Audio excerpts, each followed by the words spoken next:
यदि किसानों की आमदनी 5 गुना हो रही है, आपको अपराध और भ्रष्टाचार मुक्त भारत मिल रहा है, क्राइम फ्री भारत के 2 रेवेन्यू मॉडल के माध्यम से सरकार के पास 20 गुना ज़्यादा पैसा पहुंच रहा है।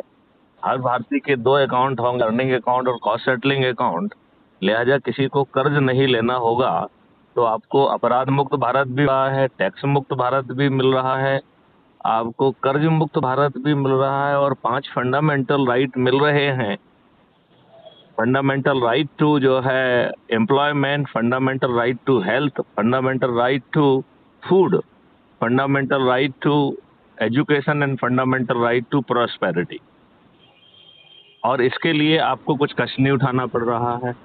हाँ हाँ हाँ। आपको ना जुलूस निकालना पड़ रहा है, ना धरना देना पड़ रहा है, ना पुतला जलाना पड़ रहा है, ना कलेक्टर, एसपी, मंत्री, मुख्यमंत्री, प्रधानमंत्री को ज्ञापन देना